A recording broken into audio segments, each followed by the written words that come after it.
Na ba kay GCash? Asa na siya gikan o kinsay nagtukod ni ini? Kana ang sulod sa tong vlog karong adlaw. Let's go! Hoy, Bisaya Channel. Nahibaw ba kagatong 2004? Daghay mga tao sa Pilipinas, mga Pilipino, 80% sa mga Pilipino walay gitawag na bank account, no? Sa una, gamay ra kay mga tao nga naay account sa bangko. Ang hinungdan na ang mga tao sa una walay bank account is number one is kulang silang mga documents, no? Ang uban pod is walay enough money na maka-start og open og bank account. That is why nay usa ka kumpanya na kita ni siya nga problema og iya kining gisolusyonan, no? Kini ang Globe Telecom.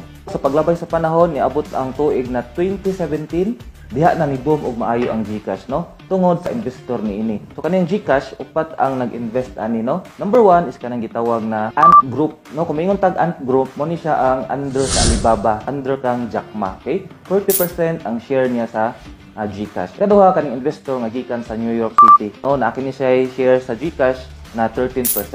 Then, apo investment area or share sa GCash ang Ayala Group, no? 7% ang ilang share ani. And the remaining 40% is sa Globe Telecom, okay? So, upat siya. Ang balikon, Ant Group by Alibaba, kaduha katong investor sa New York, ikatulo ang Ayala Group ug ang pinakaupat ang Globe Telecom. Dako kay tabang ning Ant Group, no, kaning Alibaba sa GCash. Nganuman kaning Ant Group dako kay siya nga kumpanya dito sa China. Nganuman sila lang naman ang tag-iya sa usa ka super app sa China kanang gitawag na Alipay, no? Kanang Alipay, pwede ka diha mag-send o magdawat og kwarta. Pwede pod pangbayad kung mag-grocery ka sa mall. Kung mupalit kag insurance, naghapon, pwede gihapon yung magamit ang Alipay. O pagbayad kung naa kay mga investment na ginapalit.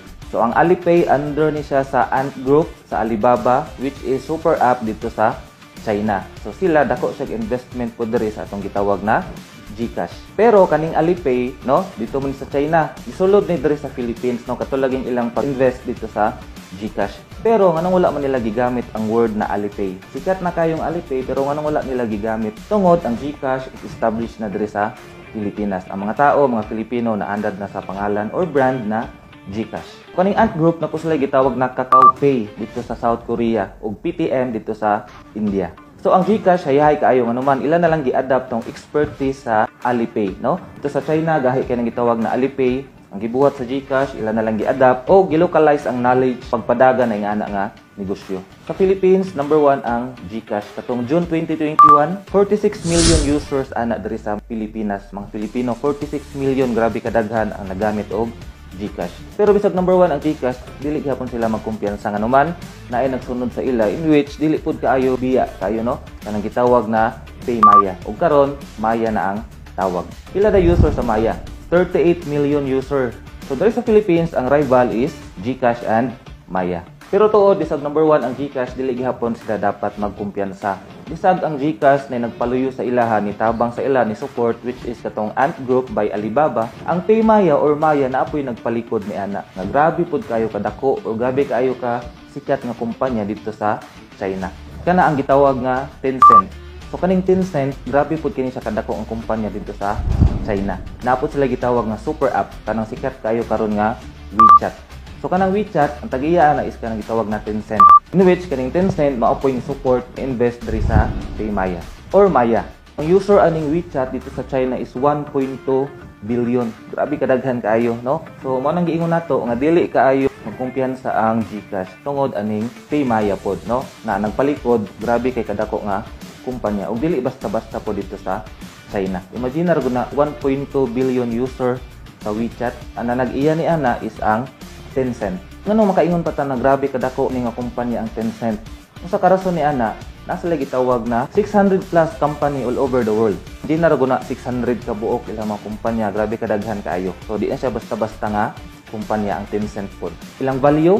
$300 billion ang value sa Tencent. Og ang Alibaba nakahibaw ta nga dako kaayo, taas na pod. Ikaduha ang Alibaba sa Tencent kung value ang isgutan. Kung imong tan-awon diri sa Philippines, ang rival anang padalag kwarta bitaw og mudawat is kanang gitawag na GCash o PayMaya or Maya. Murag gihapon siya rival sa Globe o PLDT. So bisan pag nay rival ana atong makita Globe, PLDT, GCash o PayMaya, kalikod ni ana is rival pod, no? Katong duha kadagko nga kumpanya, katong gitawag na Alibaba ug ikaduha ang katong Tencent. Ug ma-amaze pud ta kay katong Alibaba ang tag-iya kahibaw man tatanan na si Jack Ma, tag-iya pod ato yung rival na Tencent kay Pony Ma. So pareha sila apelyido. Pero I don't know kung igsuon ba na sila or dili. Bisag karon sa Philippines, ang rival na sa top ang gitawag na GCash o PayMaya or Maya. Pero nana po inuusbo nga bag-o na mga ingana pod nga negosyo. Kanang gitawag na Shopee Pay by Shopee.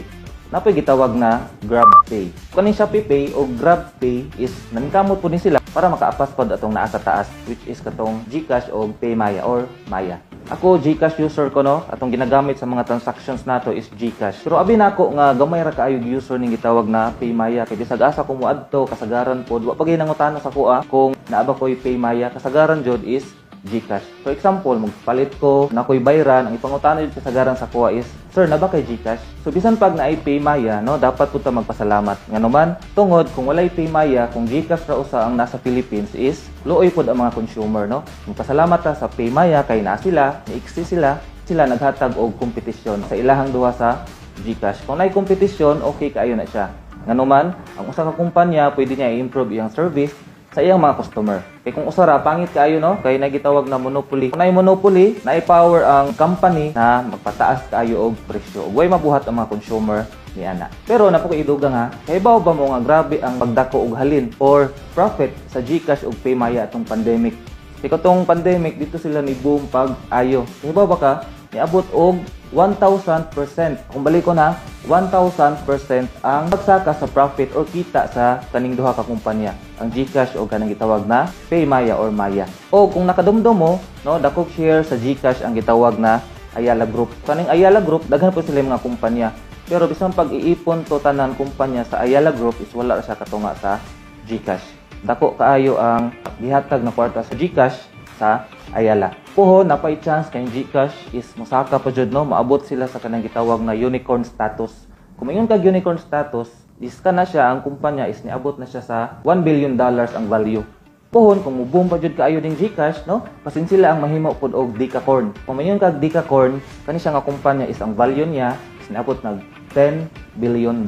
In which sa Philippines is wala pa nga nga kumpanya na niabot nga na ang kataas kadako ang value. So unta no, napud mo na learn karon sa tong vlog o kani siya ma-apply po ninyo kung asa mo moadto kay na may knowledge pud nakuha bisag gamay. Salamat kay sa pagtanaw og hantod na pud sa sunod. Bye. Follow for more and subscribe.